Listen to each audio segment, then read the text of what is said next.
tu ne vis plus pour toi-même. Dis Amen. Et donc, garde la foi, conserve la foi. Et tu verras que Dieu accomplira de grandes choses. Nous voulons ce matin, je voulais introduire une série d'études, mais nous allons aller pas à pas, marcher avec circonspection dans sa destinée divine. Marcher avec circonspection. Il donne le mot exprès, parce que c'est de là que vient l'idée. Marcher avec circonspection dans sa destinée divine. Père, nous te bénissons pour ta parole. Et nous prions ce matin que notre cœur puisse héberger ta parole, que ta parole produise ce pourquoi tu l'envoies en nous. Tu dis que tu envoyais ta parole. Et c'est ta parole qui les guérit. Guéris-nous par ta parole. Tu dis que la foi vient de ce qu'on entend. Et ce qu'on entend vient de la parole de Christ. Permets que la parole de Christ communique une mesure de foi à ceux qui l'entendent ce matin. Nous te bénissons parce que tu prends soin de bénir notre corps, de bénir notre vie, de transformer quelque chose en nous par le moyen de ta parole, au nom de Jésus-Christ. Amen. Nous allons prendre notre Bible dans Éphésiens chapitre 5. Certainement, nous ferons cette prédication-là en 2 temps, aujourd'hui et les dimanches qui suivent. Mais Éphésiens chapitre 5, verset 14 au verset 21. Marchez avec circonspection dans sa destinée divine. Éphésiens chapitre 5, verset 14. Verset 14. C'est pour cela qu'il est dit, réveille-toi, toi qui dors. Relève-toi donc les morts, et Christ t'éclairera. Je continue? Oui, jusqu'au verset 21. Prenez donc garde, afin de vous conduire avec circonspection, non comme des insensés, mais comme des sages. Rachetez le temps, car les jours sont mauvais. C'est pourquoi ne soyez pas inconsidérés, mais comprenez quelle est la volonté du Seigneur. Ne vous enivrez pas de vin, c'est de la débauche. Soyez au contraire remplis de l'esprit, entretenez-vous par des psaumes, par des hymnes et par des cantiques spirituels, chantant et célébrant de tout votre cœur les louanges du Seigneur. Rendez continuellement grâce à Dieu le Père pour toutes choses, au nom de notre Seigneur Jésus-Christ, vous soumettant les uns aux autres dans la crainte de Christ. Amen. Amen. Alléluia. Ici, il s'agit de Paul. Paul qui écrit à des chrétiens nés de nouveau. Des gens qui ont fait profession d'accepter Christ dans leur vie, dont le nom est écrit dans le royaume de Dieu. Des gens qui ne sont pas païens, ou qui sont des païens convertis à Christ. Des gens qui ont entendu l'évangile que Paul prêche, et cet évangile les a amenés à la foi. Et de cela, ils sont devenus enfants de Dieu. Et c'est à eux, il dit, plus haut, verset 8, il dit, autrefois, vous étiez ténèbres, et maintenant, vous êtes lumière. Marchez comme des enfants de lumière.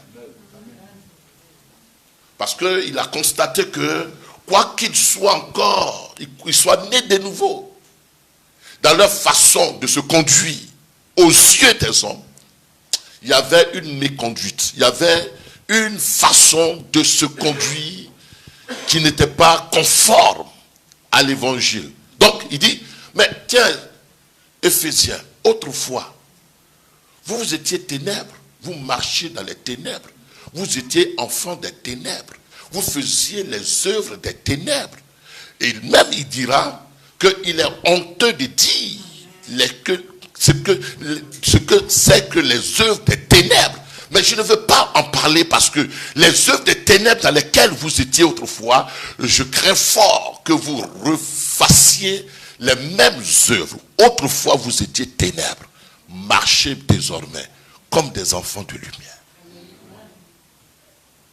Parce qu'il y a une possibilité, quoi qu'on ait été touché par l'évangile, quoi que notre position en Christ ait changé, quoi que nous soyons enfants de Dieu, il y a cependant possibilité, si l'homme ne veille pas sur sa marche, possibilité de marcher comme des enfants des ténèbres, alors qu'on n'est plus enfants des ténèbres. C'est comme quelqu'un qui a eu la nationalité française. Il est français. Mais il peut arriver qu'il se conduise comme quelqu'un de son pays d'origine. Il se conduit comme quelqu'un qui vient, qui vient d'ailleurs.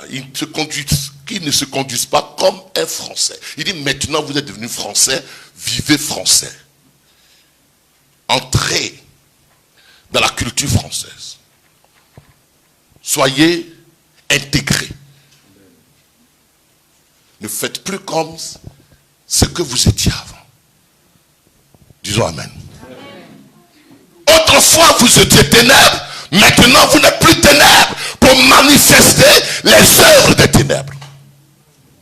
Donc il est honteux de réaliser que nous retournions dans le passé, d'où on a été tiré. Par les œuvres des ténèbres. Il dit, il ne les cite pas, parce qu'il dit que c'est honteux de dire ce qu'on fait dans les ténèbres. Il ne donne pas accès au diable, parce que le diable, il règne dans les ténèbres. Et quiconque est dans les ténèbres, il règne sur lui, quoique ayant été affranchi. Waouh. Mais là n'est pas la question. Je ne suis pas venu pour t'enfoncer. Il dit, ne prenez pas part, au verset 11, ne prenez pas part aux œuvres infructueuses des ténèbres, mais plutôt condamnez-les. Si tu vois quelqu'un dans les œuvres infructueuses, il dit que les œuvres des ténèbres, ça n'a pas de bons résultats. C'est ce qu'on appelle œuvres infructueuses. C'est-à-dire que ce qu'on fait dans Dibi là, ça ne va pas loin, ça n'aboutit pas. Maria Dibi là, ça ne va pas arriver loin. Ce qu'on fait en tournant là, ça ne va pas arriver loin. Tout ce qui est dans la fausseté, ça ne va pas arriver loin. Tout ce qui est blaguer les gens, faire semblant, ça ne va pas arriver loin. Donc c'est ce qu'il appelle les œuvres infructueuses des ténèbres. Mais là n'est pas la question. Condamnez-les. Ça dit que refusez-les catégoriquement. Ça dit que ne les dorlotez pas. Ne soyez pas en train de cajoler les œuvres des ténèbres. Les cajoler présentent un danger. Mais là, ce danger-là, vous n'en serez pas épargné. Présente des conséquences terribles. Ok. Maintenant, il dit, c'est pourquoi. C'est pourquoi. Relève-toi. Réveille-toi d'entre les morts. Réveille-toi. Toi qui dors, oui. Relève-toi d'entre les morts, et Christ t'éclairera. Ok, réveille-toi. En grec, c'est Egeiro. Egeiro, ça veut dire quoi? Ça veut dire que toi qui es dans une conscience endormie, toi dont la conscience a été assoupie, toi dont la conscience est hypnotisée, réveille-toi, sors de ton délit, sors de ton oubli, l'oubli de ce que tu es devenu, l'oubli de ce que Dieu pense de toi, sors de l'ignorance de toi-même, de ton identité, de ce que tu es devenu. réveille-toi. Au fait, ils étaient dans une position où ils ne savent pas ils n'étaient pas conscients de ce qu'ils étaient devenus, étant devenus enfants de Dieu. Pourquoi je dis cela? Je dis cela parce que les projets que Dieu a pour l'enfant de Dieu, ils sont tellement grands. Ils sont tellement au-dessus de son imagination, au-dessus de ce que l'œil nu peut voir. Quand on se laisse souvent fasciner par les choses extérieures, par les choses physiques, alors qu'il y a des bénédictions beaucoup plus grandes que celles que nous voyons. Il dit, ne te laisse pas endormir, ne te laisse pas assoupir, parce que l'œil nu voit. Parce qu'il y a plus grand pour toi que ce que l'œil nu voit. L'œil nu voit que je ne suis pas marié. L'œil nu voit que je n'ai pas d'argent. L'œil nu voit que je ne suis pas encore ceci ou cela. L'œil nu voit les soucis de la vie. Et l'œil nu s'oublie que en elle, en lui, il y a un potentiel. Il y a une grâce. Il y a des choses extraordinaires au-delà de ce qu'on voit. Il dit réveille-toi. Prends conscience. Prends conscience de ce que tu es. Réveille-toi d'entre les morts. Les morts, c'est ceux qui ont oublié, qui n'ont plus de vision. Les morts, c'est ceux qui n'ont plus. Il pense être chrétien, mais il n'a plus d'espérance. Les morts, c'est celui qui est englouti par les soucis de la vie. Les morts, c'est celui qui est paralysé par les situations qu'il traverse. Le mort, c'est celui qui n'a plus la vie, qui ne peut pas communiquer la vie, parce qu'il a été vaincu par la mort. Or, dès l'instant où tu oublies ton identité, dès l'instant où tu oublies que en toi il y a une ressource dynamique. En toi il y a le dynamo de Dieu, il y a la puissance de Dieu, il y a la force de Dieu, il y a toute l'autorité de Dieu par laquelle il a créé le ciel et la terre. Il a créé tout ce que la terre renferme. En toi, tout le potentiel de Dieu est caché. Quand tu oublies cela, Dieu considère que tu es mort. Il dit réveille-toi. Et plusieurs sont assis dans l'église et ils ignorent ce qu'ils sont. Ils sont morts. Plusieurs n'ont plus de vision, ils n'ont plus d'objectif, ils ne sont dans aucune objectivité, ils sont morts. Réveille-toi. Bien-aimé, je suis venu te dire ce matin, toi qui as oublié la destinée pour laquelle Dieu t'appelle, tu es mort. Mais ici, il fait la différence entre deux personnes. Ceux qui sont morts et ceux qui dorment. Ceux qui sont morts, ils sont morts à la vie de Dieu. Ceux qui dorment, c'est ceux qui sont quasiment ignorants de ce que Dieu attend d'eux. Ils sont quoi? Assoupis, phagocytés, engloutis dans les soucis de la vie. Les soucis de la vie les ont tellement hypnotisés que eux-mêmes ils sont maintenant, c'est comme ils ont pris somnifères. Ils sont rentrés dans une inconscience totale. Alors que de l'extérieur, quand on le voit, il est différent de ce que lui-même il pense de lui-même. C'est-à-dire, de l'extérieur, on le voit tellement grand. Du ciel, on le voit tellement privilégié. Du ciel, on le voit tellement au-dessus des anges. Du ciel, on le voit tellement l'égal de Jésus-Christ de Nazareth. Du ciel, on le voit tellement glorifié, sous doxazo. C'est-à-dire que celui qui partage la gloire de Dieu, en qui la gloire de Dieu est déposée. Du ciel, les anges le voient comme étant le temple du Dieu tout puissant, celui en qui réside la Shekinah, la gloire de Dieu. Du ciel, on le voit comme enfant de Dieu, fils du grand Dieu, du roi des rois, fils de celui qui est auteur de la création. Maintenant, lui-même, quand il se voit petit. Il dit, sors de ce sommeil. Dis Amen. Sors de ce sommeil. Ce sommeil où tes yeux, toute ta conscience a été beurrée par les soucis de la vie. C'est-à-dire que les soucis de la vie sont venus mettre un blason sur ta conscience. Et puis toi-même, tu te vois comme tu n'es rien. Alors que le ciel te voit comme quelqu'un qui a du prix aux yeux de Dieu. Sors de ce sommeil. Mais pourquoi sa conscience est alourdie? Parce que il a marché, on va voir ça dans la suite, il a marché selon la vue humaine. Et la vue humaine, par rapport à ce qu'il traverse, ou ce qu'elle traverse, par rapport aux situations qui l'accablent, fait qu'il perd espoir. Et c'est pourquoi vous avez dans l'église des gens au départ, ils étaient chauds. Mais quand ils ont vu que les soucis sont là, ils ont été appesantis par les soucis de la vie. Ils ont prié, et les soucis sont là. Donc, ils ont fini par perdre espoir, perdre espérance. Parce que quoi? Ils pensent que Dieu n'entend pas leurs prières. Et pourtant, Dieu a un temps. Et nous allons voir ce temps. Dieu a un temps.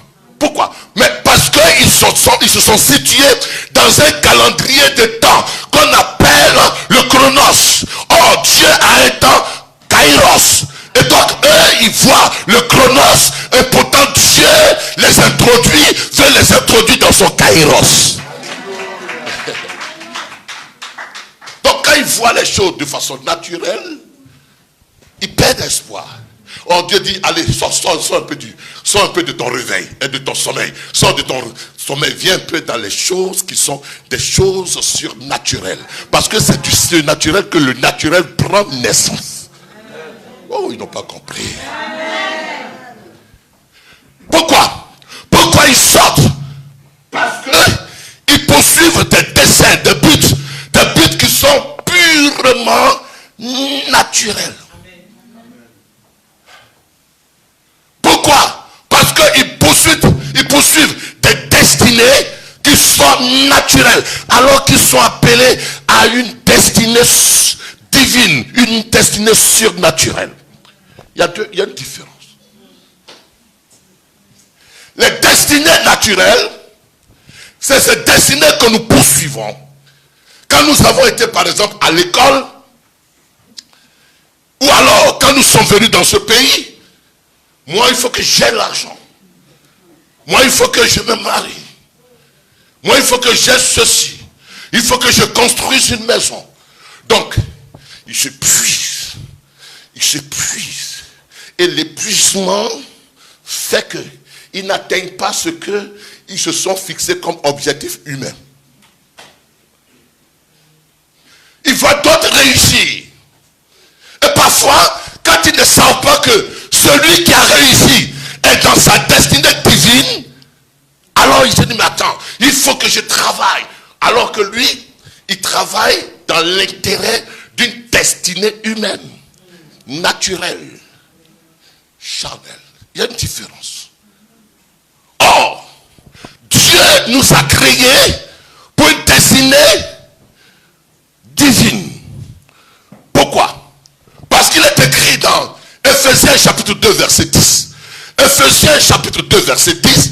Il dit, ayant été créé en Jésus-Christ. Pourquoi? Ayant été créé, car vous avez été, vous êtes... Car nous sommes son ouvrage. Oui. Ayant été créé en Jésus-Christ pour de bonnes œuvres. Attends, ils sont en train de chercher parce que il faut qu'ils retrouvent. Car vous êtes quoi? Ephésiens 2 verset 10. Oui. Car nous sommes son ouvrage, ayant été créés en Jésus-Christ pour de bonnes œuvres que Dieu a préparées d'avance, oui, afin que nous les pratiquions. Vous avez été créés en Jésus-Christ. Vous êtes d'abord son ouvrage. Vous êtes son poème. Vous êtes créés. a créés en Jésus-Christ. Suivez-moi. C'est très important de savoir ces choses-là. Nous allons nous fatiguer moins. C'est-à-dire que étant venu à Jésus-Christ, vous êtes des esprits ramenés à l'existence, créés en Jésus-Christ, pour de bonnes œuvres. C'est-à-dire que pour une destinée divine, pour une vocation. C'est-à-dire que le fait que je sois devenu chrétien, ce n'est pas le fait de hasard. Je suis devenu chrétien, Dieu va déverser tout le potentiel divin en moi, toute la grâce divine en moi. Ephésiens chapitre 1 verset 3 va dire que j'ai été béni de toutes les bénédictions spirituelles dans les lieux célestes. Donc je suis béni de Dieu. Donc je porte en moi des bénédictions, mais des bénédictions qui sont spécifiques à une vocation, qui sont spécifiques à un mandat, qui sont spécifiques à un rôle. Des dons qui sont en moi, des talents qui sont en moi, des grâces qui sont en moi, qui sont spécifiques à quelque chose, à une vocation.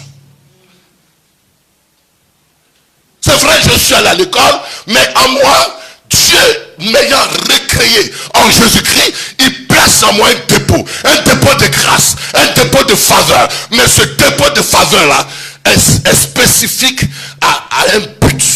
Il me faut trouver maintenant l'itinéraire dans lequel je dois marcher pour que les dons qui sont en moi trouvent leur accomplissement, trouvent leur manifestation.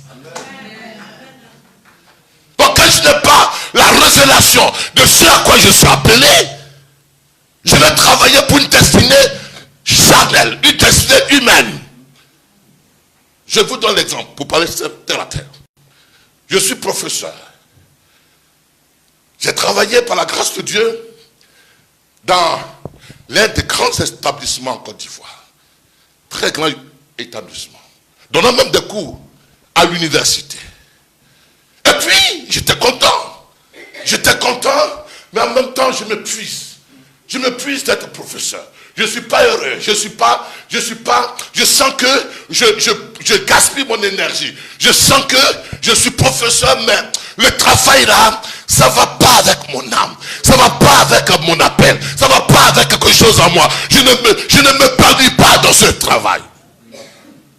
Et puis Dieu me fait la grâce de découvrir ma vraie vocation, c'est pourquoi je suis créé en Jésus-Christ. Je suis créé en Jésus-Christ pour enseigner, non dans les académies scientifiques de la comptabilité, mais je suis créé en Jésus-Christ pour proclamer les mystères de la parole. Donc quand je vois maintenant que je rentre, quel que soit mon état de fatigue, quand je me mets à prêcher, je retrouve toute ma vitalité, et quelles que soient les situations, quelles que soient les épreuves, quelles que soient les tribulations, je suis fort. Pourquoi? Parce que je me trouve dans le canevas pour lequel Dieu m'a fait. Amen.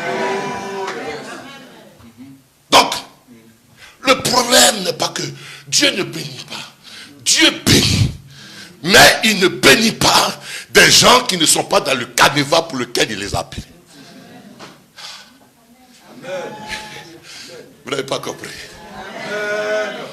Parce que la destinée divine, elle s'accomplit. Elle s'accomplit dans un environnement. Elle s'accomplit pour un but. Elle s'accomplit avec des hommes. Oh, ils n'ont pas compris ça. Donc, pour que ma destinée s'accomplisse, il faut que j'ai la révélation que Dieu me veut là. Et quand il me veut là, il apportera la ressource, il apportera les hommes, il apportera les moyens. Alors, il faut se rassurer que tu es dans là où Dieu veut que tu sois. Si tu n'es pas là où tu veux que tu sois, tu vas te puiser, tu vas te conseiller, tu vas faire tout ce qu'il faut faire. Et tu vas dire, mais tiens, ça ne produit pas de résultats. Oui, ça ne produit pas de résultats parce que Dieu ne t'attend pas là. Dieu t'attend à cet endroit précis. Vous me fatiguez. Vous me fatiguez. Regardez un peu cet homme. Wow. Dieu prend une famine. Il amène la famine à Bethléem. Et cet homme, du nom de Elkana. Elkana dans Ruth chapitre 1. Elkana, sans consulter Dieu, il prend la résolution de sortir d'Israël, de sortir de Bethléem, et il s'en va à Moab. Dieu t'a-t-il appelé à Moab? Il va à Moab. Il se fait de nouvelles connexions. Dieu t'a-t-il appelé dans ces connexions? Et il va marier ses deux enfants. Comment ils s'appelaient? Ses deux enfants. Il va les marier à des Moabites. À qui? À Ruth et Orpa. Lui qui était riche. Il va dans une terre sur laquelle Dieu n'a pas assigné sa destinée. Et quand il va là-bas, c'est problème sur problème. C'est souffrance sur problème. Il va se mettre en contact. Donc il va unir ses enfants, Kirjon et l'autre, et Malchon. Il va les unir en mariage avec des connexions sans consulter Dieu. Et ces connexions vont lui être fatales. Elles vont lui priver la paix. Elles vont lui priver la joie. Elles ne vont l'avancer nulle part. Finalité. Kirjon et Malchon sont morts. Parce que Dieu n'y était pas. Je dis, ta destinée s'accomplit sur une terre spécifique, dans un environnement spécifique, avec des hommes spécifiques. Pas avec tout le monde. Ton mariage se déroulera avec des hommes spécifiques. Il sera possible dans un environnement spécifique. Et Dieu te rendra beaucoup plus heureux parce que tu es dans la voie. Donc il dit ici à ces Éphésiens, alors réveille-toi. Éphésiens dit, mais je ne me réveille pas, pourquoi? Pourquoi tu veux que je me réveille? Tu vois que je suis accablé des soucis de la vie. Il dit, mais réveille-toi. Si tu te réveilles, Christ t'éclairera. C'est-à-dire que positionne-toi et remets-toi à Dieu pour qu'il t'éclaire sur quelle est la destinée, quel est le chemin, quelle est la connexion, quel est l'environnement à l'auquel il destine l'accomplissement de tes promesses.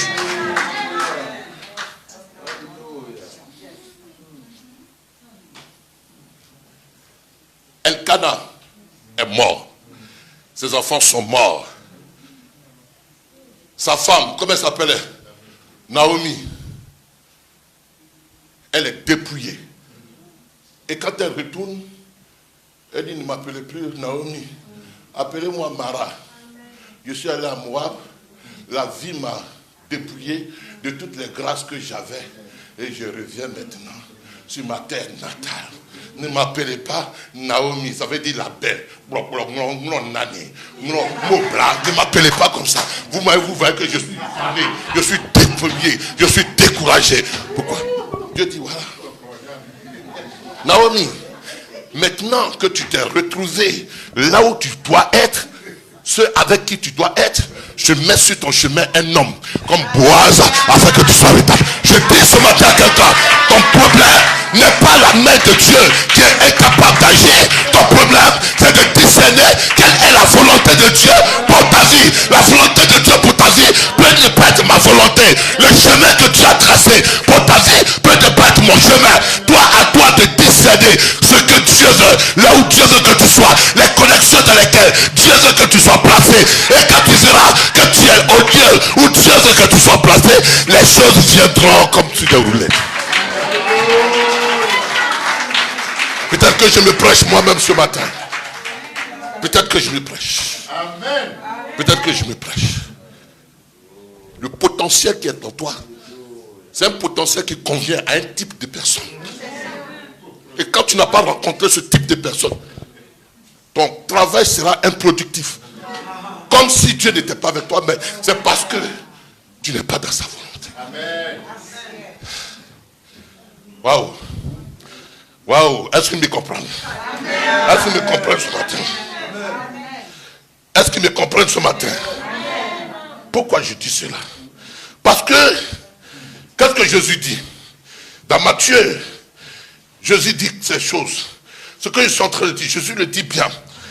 Il dit, dans Matthieu chapitre 6, dans Jean chapitre 6, je crois, Jean chapitre 6, j'avais eu en révélation ce verset. Jean chapitre 6, il dit ma volonté, ouais, Jean chapitre 6. Oh, Jean chapitre 6 ou 9, il dit que ma volonté est de faire, ma nourriture est de faire, voilà. La volonté de mon Père, ma nourriture, trouvez-moi ça, ma nourriture est de faire la volonté de mon Père. Je crois que c'est dans Jean chapitre 4. On va lire ça, Jean chapitre 4. On lui dit, mange. Voilà, Jean chapitre 4, le verset 33. Jean chapitre 4, verset 33. Jean chapitre 4, verset 33. Ouais, les disciples.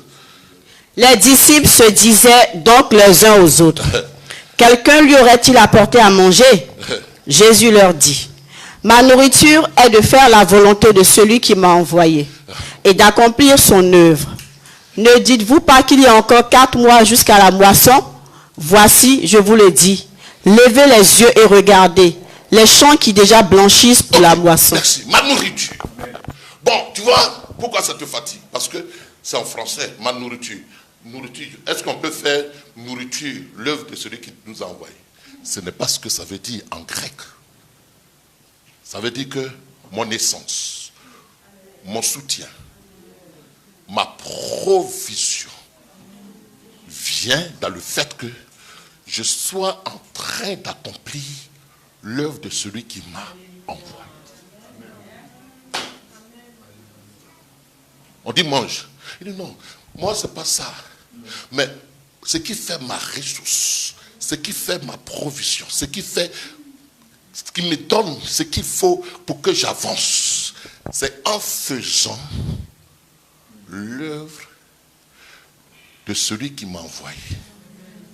Ça veut dire quoi? Quel que soit ce que tu vas faire, aussi longtemps que tu seras dans une destinée humaine, c'est ton énergie qui va s'épuiser.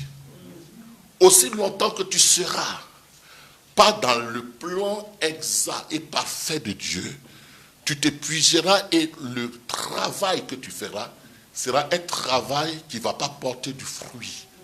Aussi longtemps que tu n'es pas là où Dieu veut que tu sois et dans ce pourquoi il t'a créé en Jésus-Christ, ce que tu vas faire va être couronné d'insatisfaction parce que tu n'es pas dans le plan de Dieu. Si de suite vous me prenez et vous me dites, monsieur, vous êtes tellement grand, allez faire de la boxe. Premier round, ils vont me mettre KO, je vais tomber mourir. Pourquoi? Parce que je ne suis pas fait pour être boxeur. Si vous me prenez, vous me dites, oh monsieur, allons faire de l'informatique, comme vous avez fait des études, je ne pourrai pas avancer d'un iota parce que je ne suis pas, mes doigts ne sont pas faits et formés, ne sont pas oints pour que je fasse de l'informatique. Mais si vous me dites, monsieur, allons décortiquer les versets de la Bible. Alors si j'étais fatigué, je me réveille et je dis que tiens, je me retrouve dans mon assiette, je suis dans là où Dieu, pourquoi Dieu m'a créé, et quand je le fais avec excellence, je le fais avec perfection, je le fais sans m'épuiser, et je vois comment Dieu me rassasie de joie en faisant ce à quoi il m'a appelé. Ton travail sera infructueux. Ton travail sera sans résultat. Aussi longtemps que tu seras loin de la volonté de Dieu. Tes prières seront comme si tes prières qui n'ont jamais été prononcées, qui n'ont jamais été formulées à Dieu, elles seront des prières mortes parce que tu n'es pas dans ce à quoi Dieu t'appelle à faire. Oh, je sais que si tu fais le gardiennage, c'est pour un temps. Je sais que si tu fais garde babysitter, c'est un temps. Mais toi-même tu es conscient. Parce que à tout moment, Dieu te révèle dans des songes, Dieu te révèle dans des visions, Dieu te révèle par des prophéties que tu es appelé à faire quelque chose de spécifique. Quand tu seras dans l'itinéraire auquel Dieu t'a appelé, Dieu enverra les ressources, il enverra les provisions et tu accompliras aisément ce à quoi il t'a appelé. Dis amen. Est-ce que tu es là où Dieu te veut? Est-ce que tu es là où Dieu t'attend? Oh, je ne dis pas ça ce matin pour que tu dises, ah oui, je comprends que moi-même quand je vois, c'est les grands types qui doivent me marier, donc je vais m'asseoir dans l'église des grands types. Si Dieu l'a dit, vas-y, ça s'accomplira. Mais si tu le fais de tes propres forces, tu vas te promener dans toutes les églises de Paris, tu n'obtiendras rien parce que Dieu te veut. Est-ce que vous voyez? Alors, il dit, c'est pourquoi il va dire, ouais, il est là. Dis amen. Voyez bien. Quand Elimelech, quand il est parti chez Moab, lui qui était riche, il est revenu fauché. Il est mort même là-bas. Sa femme qui était la reine est revenue fauchée. Pourquoi? Parce que ce n'est pas les mêmes terres. Ta destinée n'est pas assignée à toutes les terres. Il y en a dont la destinée est assignée aux terres de l'Angleterre, à la terre de l'Angleterre, à la terre des États-Unis, à la terre de l'Afrique, à la terre de ceci. Mais toutes les destinées ne sont pas accomplissables sur les mêmes terres. Discerne. Qui t'a appelé ici?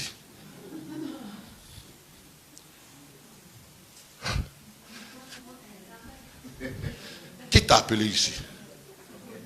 Est-ce que ta mission ici n'est pas à son terme? Yes. Et puis discerne, il t'a appelé auprès de moi, pourquoi? Discerne, il y a tellement d'églises dans ce pays. Pourquoi tu es là? Tu es là. Pourquoi tu es là?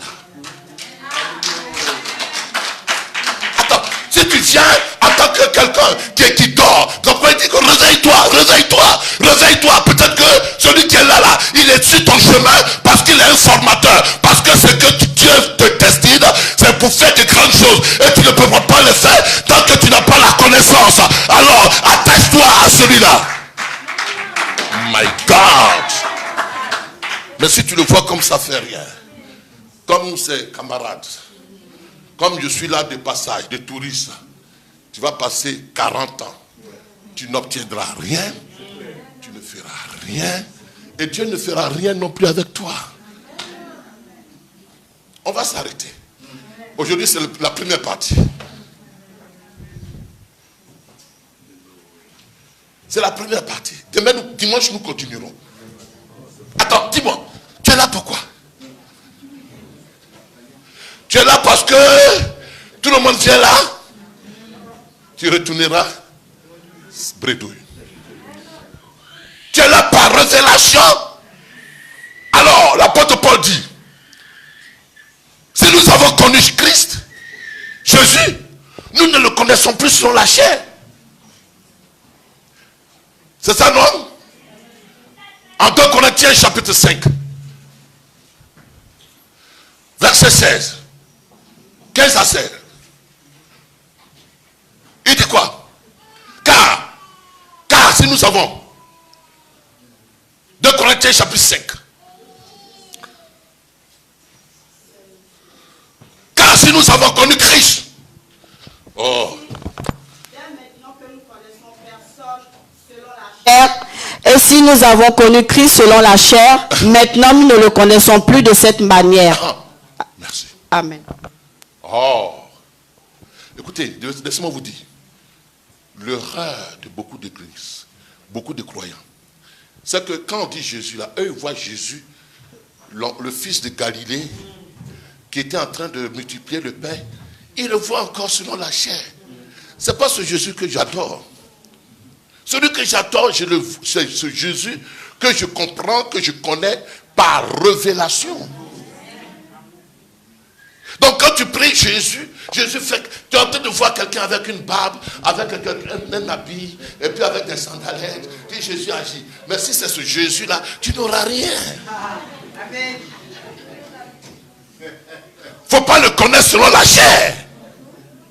Mais il faut le connaître par révélation.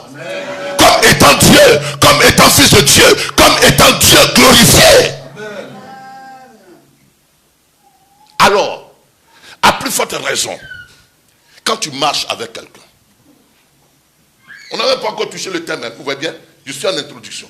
Quand tu marches avec quelqu'un, de quelle façon marches-tu avec la personne? Parce que si tu marches avec Dakouri, tu vois que sa nuque, tu vois que ses yeux sont bizarres, tu vois que ses petits pieds, tu vois que ses défauts, tu vois que son ventre, tu vois que ça, tu ne pourras rien obtenir de lui. C'est pourquoi plusieurs personnes, c'est pourquoi il va dire, conduisez-vous avec circonspection. Ah, voilà où on arrive maintenant. Conduisez-vous avec circonspection. Ça veut dire quoi? Quand j'ai discerné, alors je me conduis avec beaucoup de prudence. Je fais beaucoup attention. Pourquoi? Parce que Dieu ne connecte pas les uns et les autres fortuitement.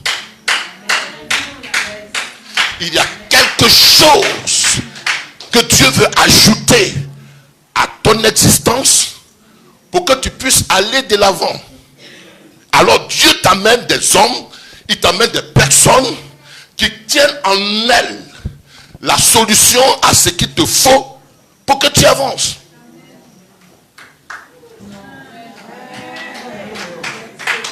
Que Dieu te bénisse. On va se tenir debout. Ah. Introduction. Dimanche, on continuera. Lève la main. Dis Seigneur, ouvre-moi les yeux pour que je ne marche plus selon la chair. Ouvre-moi l'esprit pour que je marche par l'esprit. Ouvre-moi l'esprit pour que je vois mon voisin selon l'esprit. Que je vois mon épouse, que je vois mon époux, non selon la chair, mais selon l'esprit. Donne-moi de voir et de discerner ce qu'il y a de meilleur dans celui que tu mets dans ma connexion, afin que j'en tire grand profit pour mon avancement spirituel. Oh Dieu, donne-moi ce matin de ne plus marcher selon la chair, afin que je puisse discerner quelle est ta volonté, laquelle est parfaite, laquelle est agréable, laquelle est bonne pour l'accomplissement de ma destinée. Oh Dieu, donne-moi de discerner quelle est la vocation pour laquelle j'ai été créé en Jésus-Christ, afin que je marche dans ma vocation. Oh Dieu, donne-moi de discerner quel est le potentiel que tu as placé en moi pour que je puisse accomplir le travail qui correspond à ce potentiel dans le nom de Jésus-Christ. Oh Dieu, donne-moi de discerner les dons qui accompagnent le Saint-Esprit qui vit désormais en moi, afin que je ne manque de rien. Au nom de Jésus-Christ. Garde la main comme ça. Bien aimé, je vais te dire. La Bible dit que la Bible dit que Jésus a été fait pauvre afin que nous soyons enrichis. Et nous avons lu ce matin que nous sommes le temple du Saint-Esprit. C'est-à-dire que Jésus est venu en toi dans toute sa richesse, avec des dons et avec son esprit. Désormais, si tu dois évoluer sur cette terre, c'est grâce à ces dons et grâce à la personne de Jésus-Christ qui est le Fils de la grâce, à la grâce de Dieu, d'avancer. Maintenant, il te faut discerner le don qui est en toi. Il est approprié à quel ouvrage? Il est approprié à faire quoi? Une soeur m'appelait le lundi du Nigeria et elle me rend témoignage. Elle dit, pasteur, j'ai un de mes pasteurs, jeune pasteur. Dieu l'a béni. Dieu a mis sur son chemin l'enfant d'un milliardaire nigérian. Il a prié pour le Nigérian, l'enfant du Nigérian. L'enfant du Nigérian a guéri miraculeusement. Et le Nigérian lui a donné une grande voiture et puis il a décidé de construire son église.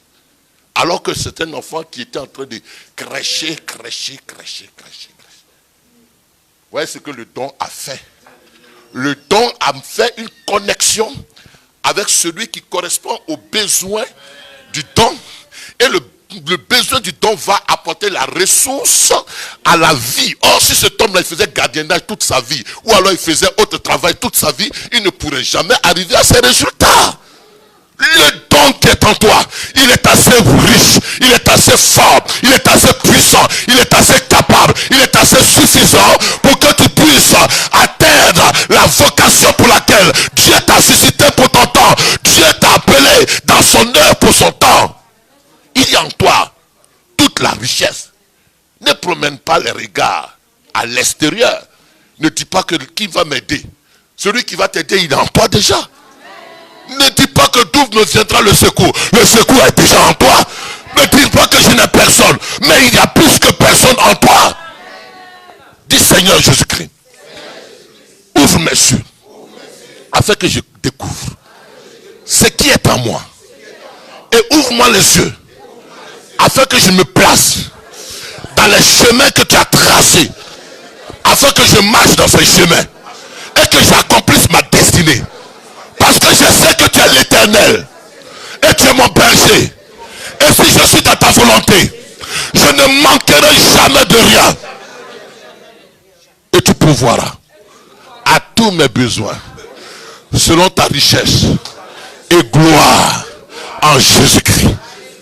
Désormais, je ne suis plus pauvre. Je ne suis plus mendiant. J'ai toute la richesse, toute la fortune du ciel en moi pour réussir sur cette terre. Alors Seigneur, découvre en moi le potentiel qui existe au nom de Jésus-Christ.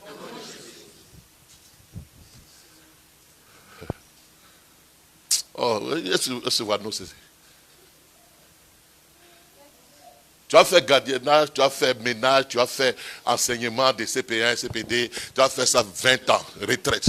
Tant que ce n'est pas là que Dieu t'a appelé, tu ne pourras jamais rien avoir. Tu vas finir même avec crise cardiaque.